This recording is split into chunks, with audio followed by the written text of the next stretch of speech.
Hi, my name is Harry Davis. I'm with Ozone Pest Control, and we're here shooting a how-to video on how to do a scorpion seal on a home. I'm shooting this video for all you do-it-yourselfers so you can better understand the materials and the labor that's involved in doing a scorpion seal.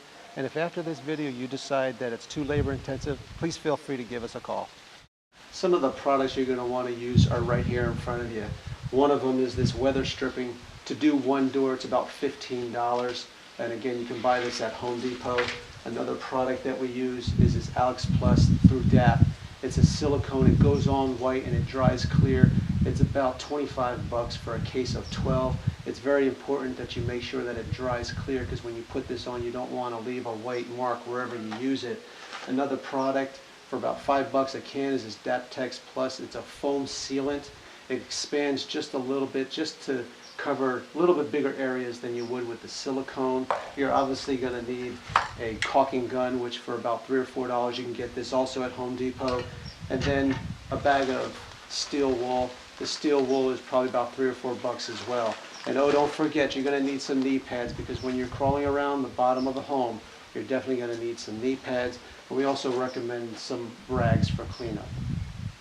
Out here in the Southwest, instead of white picket fences, we've got these lovely block walls that separate our property lines. And that's where I like to start when I'm doing a scorpion seal, is right at the property lines. What you're going to want to do is take your silicone and seal up that crack.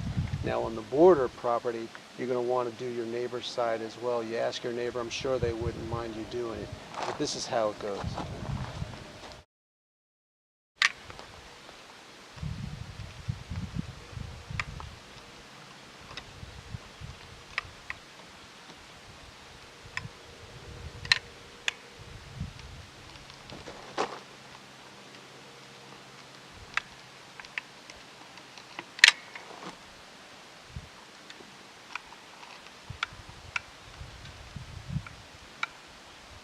You're going to want to make sure that you're filling in this joint.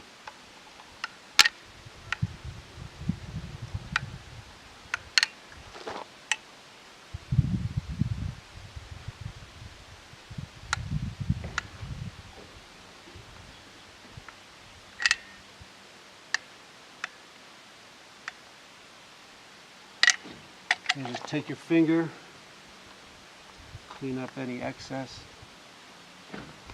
you have, make it nice and neat. And then you're obviously going to want to go over the other side, over the top of the wall, then down the other side, and that would complete the one joint. You would do all the joints on the property. Now we're going to go from the joints of the block wall that we just sealed, where the scorpions will hide, to where the scorpions will actually try and get into your house. This is a stucco house, and at the bottom of the stucco is a weep screed. Well, that weep screed's got a gap on the bottom of it, and anything with a gap bigger than the thinness of a credit card, you're going to want to seal up. The only thing is, it's very important that weep screed also has holes in it. Do not seal up the holes, because then that does not allow your stucco to drain. Keeping in mind that you want to seal up anything that's as small as a credit card width. Here's another prime area where you're going to want to seal. It's going to keep the scorpions from getting into your attic.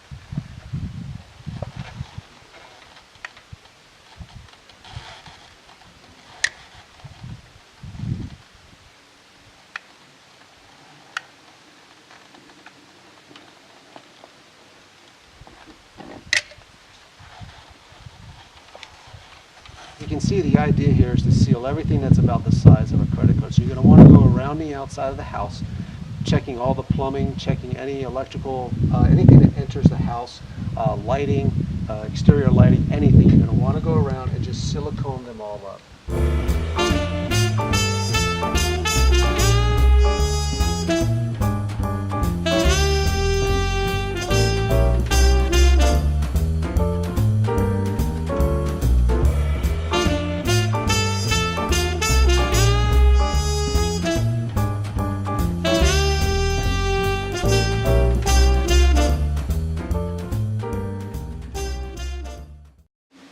Now, if you can see the light shining through the door, that means that bugs can get through the door, so the weather stripping needs to be replaced.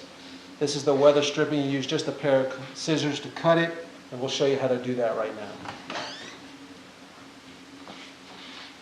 All you're going to do is take a pair of pliers, pull the old one out,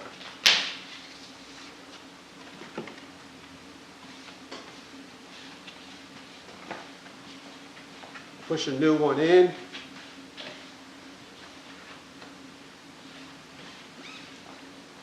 And then you'll see